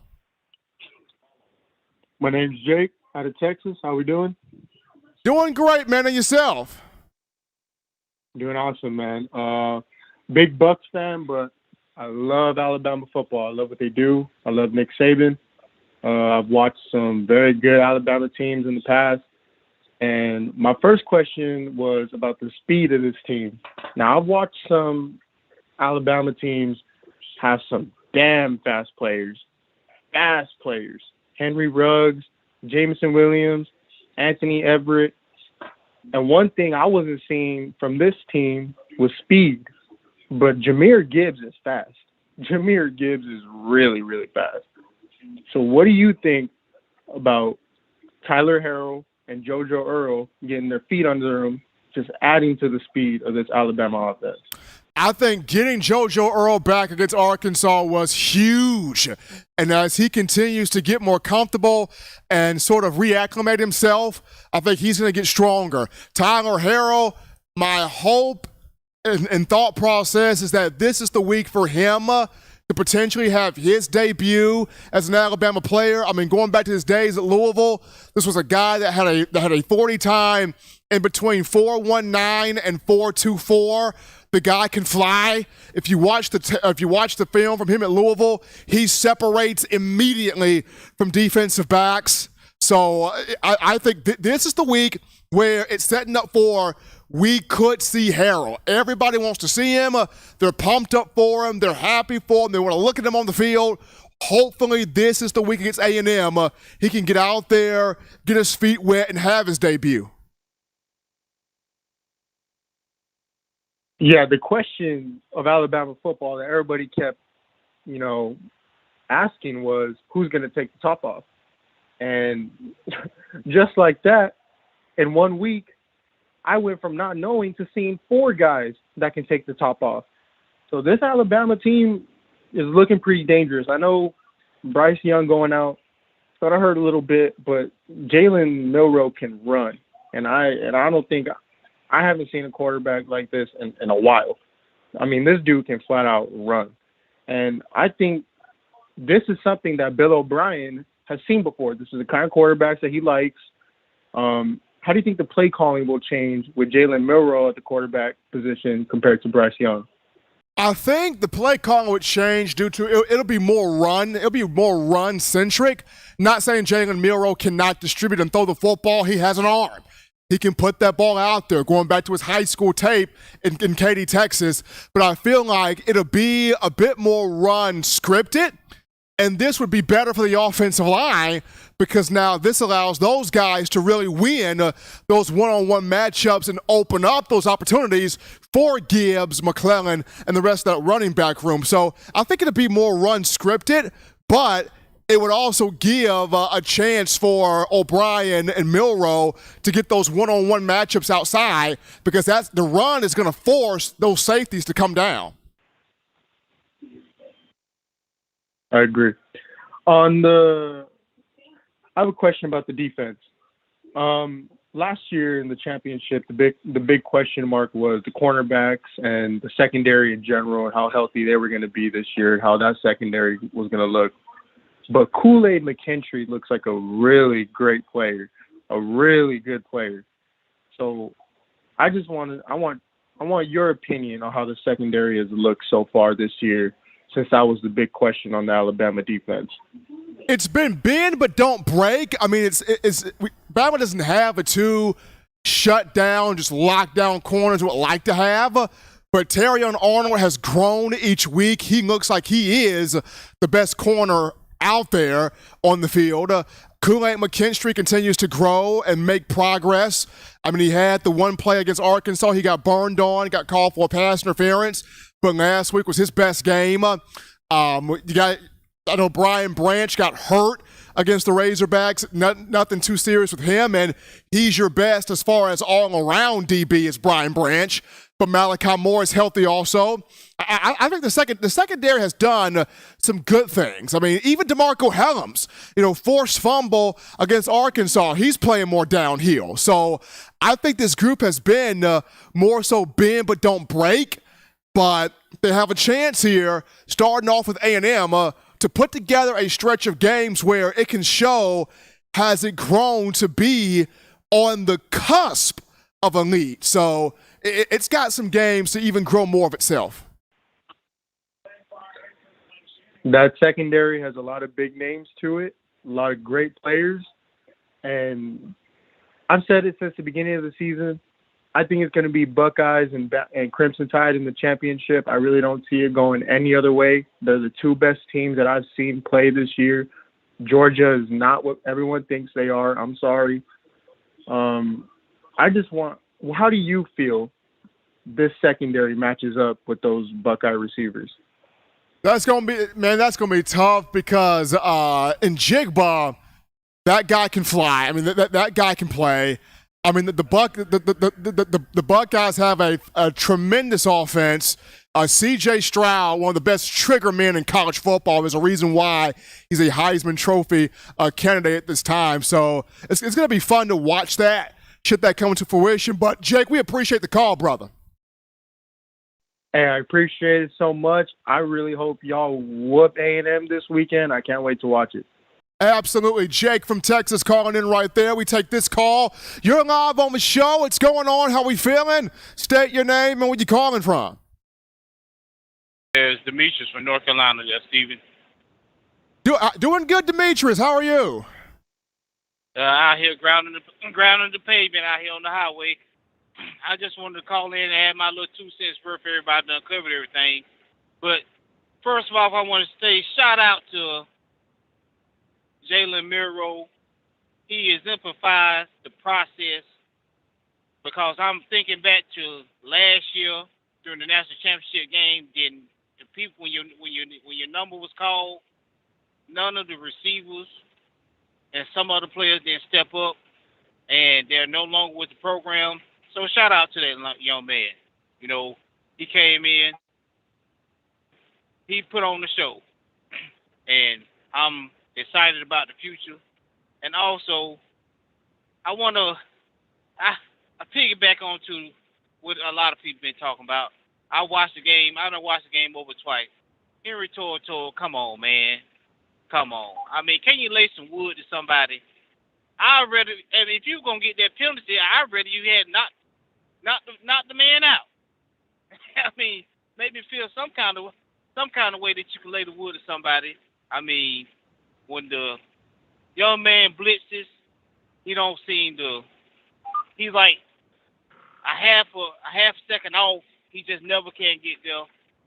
And you know, I'm pretty sure we can, as a team, he can get that fixed for end of the year. And shout out to Seth McLaughlin.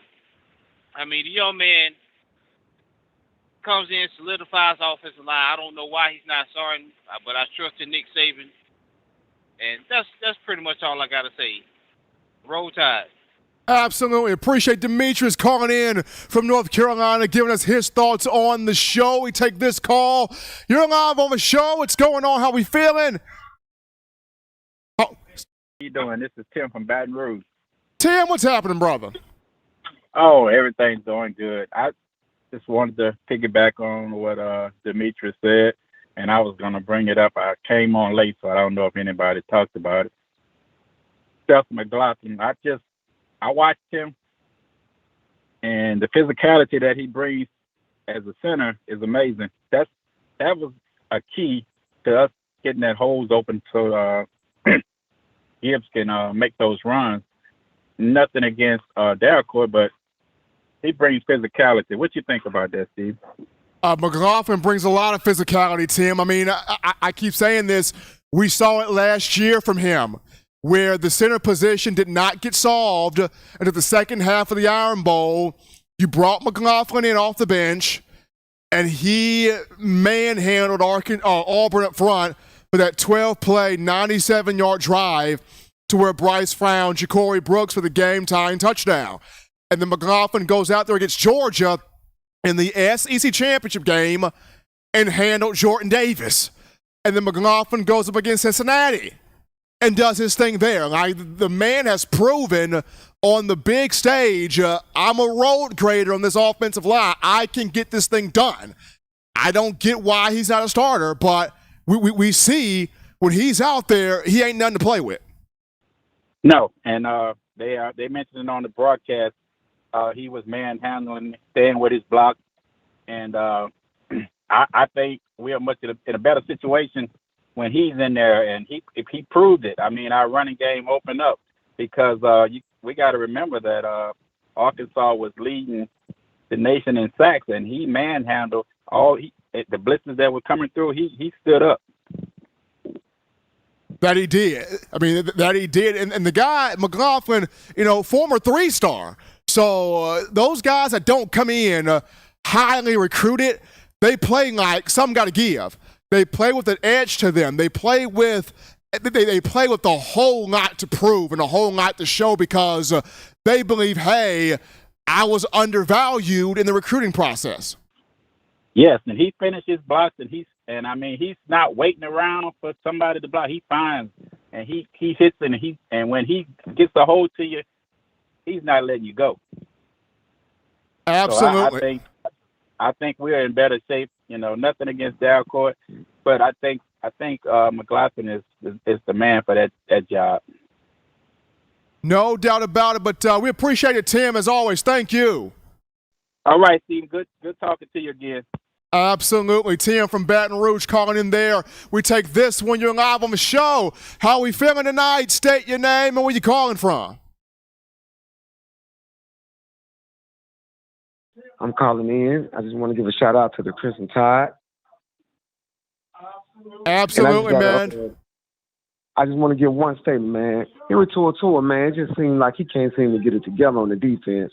I don't know if he's reading the plays wrong or he just ain't as talented as everybody thought he was on the transfer pool.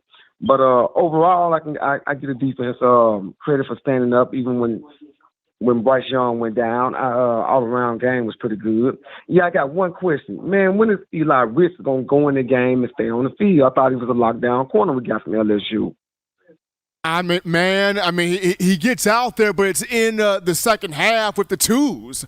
So I don't get it. I mean, I know Saban talked about trying to get him to practice the right way and buying all the way into what's happening in the Alabama program, and I get that, but I mean, when you're playing man-to-man, you just ask the guy to take away a whole side of the field. He should be able to do that, but once again, Saban's making the call here. I'm just the guy doing this show. I don't know why we can't see Eli Ricks more. Well, Stephen, we appreciate you, man. We love the show down here in Huntsville, Alabama, and it's Roll Tide all the way. Absolutely. Appreciate Lawrence calling in here from Huntsville, giving us his thoughts on the show. And all of you guys calling in, letting your voice be made heard. We appreciate you. We got some super chats to get to right now, so let's roll with these things here, Eli. We got Lorraine with that $4.99, dropping that in the bucket there. Appreciate Lorraine. And we got Steven Sorrell with that $1.99 in the super chats as well. Appreciate Lorraine and Steven Sorrell. Quick call topic right here. How about the Warrior that is Brian Robinson Jr.?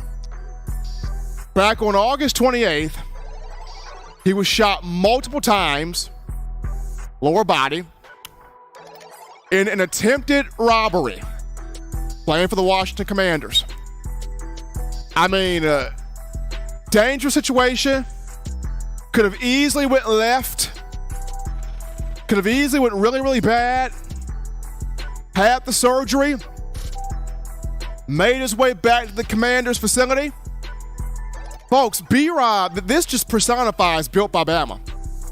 Despite all of that, y'all, B-Rob's been medically cleared to go back to play football. He's medically cleared now. Washington has 21 days to put him on the active roster, right? But the fact that he's medically cleared to play football after all of that happened to him just shows you B-Rob is built from a completely different cloth. Wow. To go from that type of pain, right, to now being medically cleared and about to be put on soon, hopefully by the Commanders, on the active roster in 21 days. Big kudos to Brian Robinson. Gotta love the story of that young man. We take our final break here on the show and touch that down. When we get back, we'll get into more of Tyler Harrell. And is this the week? Could this be the week where we finally see the young man transfer from Louisville, make a debut for the Crimson Tide? We'll talk about it after this.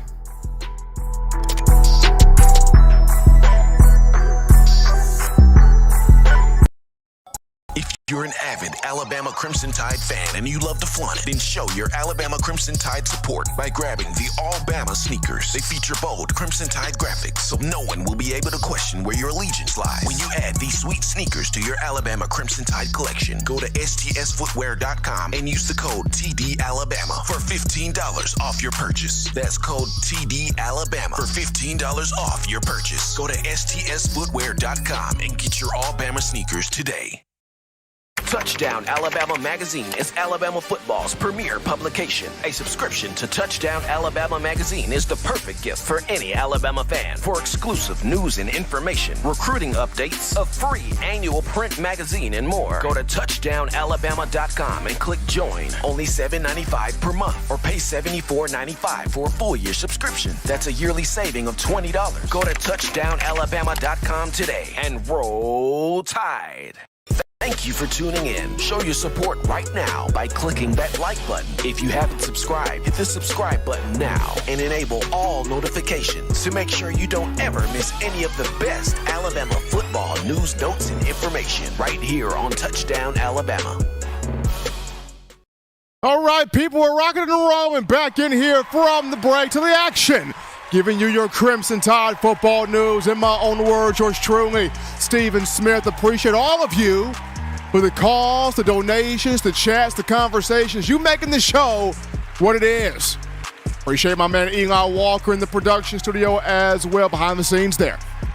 As always, got to remind you of TDAwear.com. That's TDAwear.com for all of your swagger, sauce, drip, clothing, cultural, fashion needs. Check us out right now, TDAwear.com, link in the description. Get you that gear right now. Cheer for your team. Support your program. Support your brand. Supporting Coach Saban, the University of Alabama, the student athletes, and us here at TDA by going to TDAwear.com. Do your one-stop shopping right there. But now, we tidy up loose ends by getting into one. Tyler Harrell, transfer receiver from Louisville, elite speedster, came in the transfer portal during the summer and came in with a foot issue from Louisville in the preseason. We know he's got speed. We know he's an absolute burner. 40 time between 4.19 and 4.24. So we know the young man can fly, creates big-time separation, averaged 29.1 yards per catch a season ago for the Cardinals, but has not been able to play this season. And a lot of the conversation was brewing to, well, we should see him against Arkansas. Maybe we'll see him against Arkansas. Didn't see him against Arkansas. Is this the week here? Texas A&m. After seeing JoJo Earle against Arkansas, is this the week Texas A&M where Tyler Harrell makes that debut? This is my hope because everybody wants to see this young man. You guys have been talking about him all year. Where's Tyler Harrell? Where's the transfer from Louisville? We heard a lot about this Tyler Harrell and his speed and how he could take the top off of defense. And Bama needs to have that offensively. When can we see Tyler Harrell on the field? Well, this week is setting up to potentially be the week where, Alabama USC fans could possibly see him out here. And should he take the field, it's going to be intriguing to know, how many reps will he get when he takes the field, right? How many reps will he get? How many snaps will he get? How many targets will he get? How many times will he be, having the ball thrown in his direction on the field? These are all things that we will like to know because he brings the speed, the acceleration, the explosiveness of a number one wide receiver.